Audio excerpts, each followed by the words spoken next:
Because what we see is that Aryan culture has a very rich culture throughout history, and we just see that in Iran. You know, Iran means land of the Aryans. That's literally what Iran translates to. Something I've noticed about, Iranians is they seem very like Western values. I know their government is very religious, but the people, when you hang out with them, I get along with them very well, including people that still live there when I travel and stuff. They don't seem they seem they're not very different from Americans.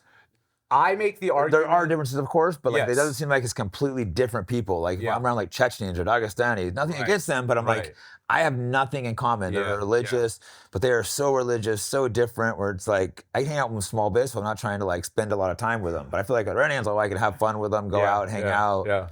That is true. And, as I was saying about Jefferson earlier, one can make the argument, people often make the claim that Western civilization started in Greece and Rome. I make the argument that Western civilization started in Iran, and those ideas started seeping out into Greece and Rome, and those philosophers took it and created more robust philosophies. But what we know as Western civilization today arguably began in ancient Iran. And then those ideas kind of went out into the rest of Europe. So, when we look at Iranians, like, okay, those are proto-Indo-European peoples. Those European peoples, whatever idea you subscribe to on the theories of where they went and where they started. But what we know is they generally started in that area of like the kind of Middle East area, and then they spread out into different areas, So that's, again, why I try to really focus on the cultural aspect, because we have so much in common. You could go look at Irish history and then say, wow, you guys have some things that connect into Iranian history. That is so weird. Why are we the same?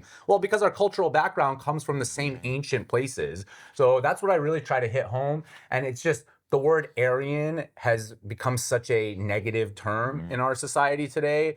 So for Iranians, we're just like, how is that a big deal? It was never a big deal to Iran. It's like, well, that's our people.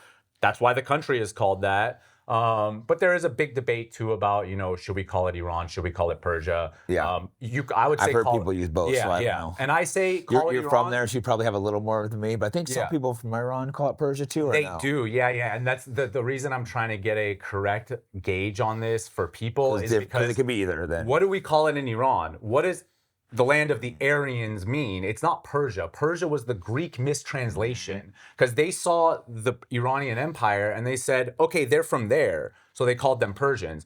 Hey guys, I'm demonetized everywhere. So if you want to support me and the podcast, go to fightbackpodcast.com and you can buy some cool merch like the shirt I'm wearing now.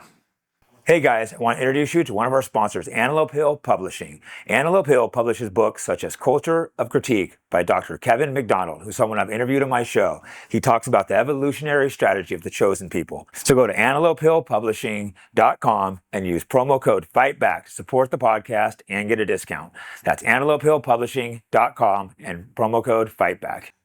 Iranians did the same thing to the Greeks because they found them in like this area of Turkey. So they don't call them what they want to be called either. So everybody was kind of giving each other mistranslations for thousands of years. But now I say, okay, we have the actual facts now, so we can figure out like, okay, where did these people come from? What did they do? What did they say? So those are the things I really try to focus on to like connect all of us together, because we all have so much more similarities than differences. And right now everybody's just like, everyone's fighting. Everybody's fighting. And I think it's deliberate. They want to keep us divided, fighting. Sometimes there's real issues, sometimes not. Back to Iranian, a lot of them supported the war initially, it seemed like. I had a friend and his family initially was super happy, but after a week or two, they're like, oh, this sucks. Their friends are getting killed. Like, what's your family's thought and your thoughts and stuff on this war? Yeah, I mean, my family is generally anti-war. I am aware that if you were a boomer, you grew up in the generation that fought the revolution. And a lot of the diaspora are people who lost. They were on the losing side. So, of course, they're going to be mad. If you were British, after the American Revolution, they were super pissed too. And then they had to flee America and then go back to other places, or they had to assimilate into the new American culture, essentially. So, a lot of Iranians who stayed there, they assimilated into the new government, essentially. Then the rest, they left. So there's a lot of differences between the older generations and younger generations of how we view Iran, because to the older generations, they're like, these are the people who ruined my country. I don't live there anymore because of these people. So it's very personal. I'm looking at it more. You can't really get over that. This is philosophical for me. Like, yeah, those are my people and stuff, and like my background and ancestors come from there, but I don't have that kind of connection to it. Like, because you weren't born there. You're born here, right? We got problems in America so you don't that are have that bigger than the mullahs over there. It's how even if I wasn't American, I would say the problems in America are bigger than the problems over there, you know?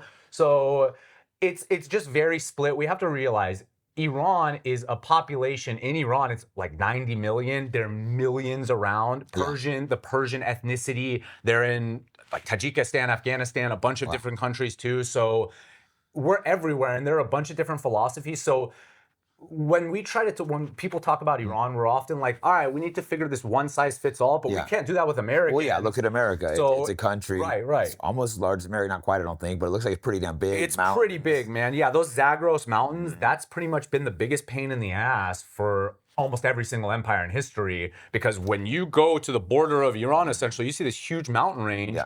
And it's just like, holy shit, we have to cross that. Makes it almost impossible. And then it's almost impossible. Yeah, and the people who do cross it, I mean, there are some people who succeeded, like Alexander, but most empires have fallen when they try and fight Iran. You know, the Romans had some of their worst defeats in history. The Greeks had some of their worst defeats in history. But then when I was learning history in public school, why did I never learn about those defeats? You know, so a lot of it goes into the whole propaganda thing. But the whole Iran thing, you just need to have a philosophy. Yeah.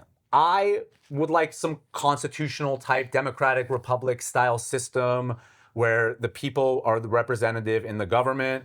That's my preference, just generally as a philosophy. Yeah. So in Iran, though, whatever Iranians want to do, they can do. I try very hard. Like, I'm American, man. You guys have self-determination. Yeah, exactly. Do what you want. Have self-determination. You know, yeah. So if you guys want an Islamic Republic, that's fine. Like, I'm not there, dude. That's not my home kind of thing, you know?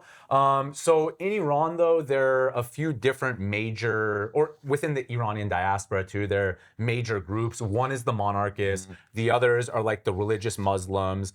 The others are the constitutionalists. And then you also have the communists. And then those are kind of the main four political parties. The constitutionalists, the monarchists, and the communists essentially have been like pushed out. After the 1953 coup, the American coup, the Constitutionalist Party, when they overthrew Mossadegh and then arrested him, you pretty much couldn't be in that party anymore. Yeah. So, you know, America and Britain came and overthrew the democratically elected. I don't know how he's elected, but the government was in there, and in government, they came and overthrew him, and they placed the guy, the Shah, in there. Yeah, that's actually a really important note, too, about we often say he was democratically elected. There was a king. Yeah, I'm not sure how he was there, but he was there, people supported him, and the system was a constitutional monarchy at that point, and the constitutional part was trying to take more power from the king. And this was like a 50-year battle. So this started in 1906, where the constitutionalists came to the king. They're like, hey, we want representation. The king's like, all right, fine. We'll give you a little bit of representation here. You could have a parliament. Then the Russians were like, hey, you're not going to have freedom like that, motherfuckers. So they went and bombed the parliament. I think it was the 1908 bombing of the Majlis, which is the parliament in Iran. And then pretty much it was about 50 years after that of the constitutionalists trying to create a constitutional system in Iran, take power away from the monarchy, and then just back and forth,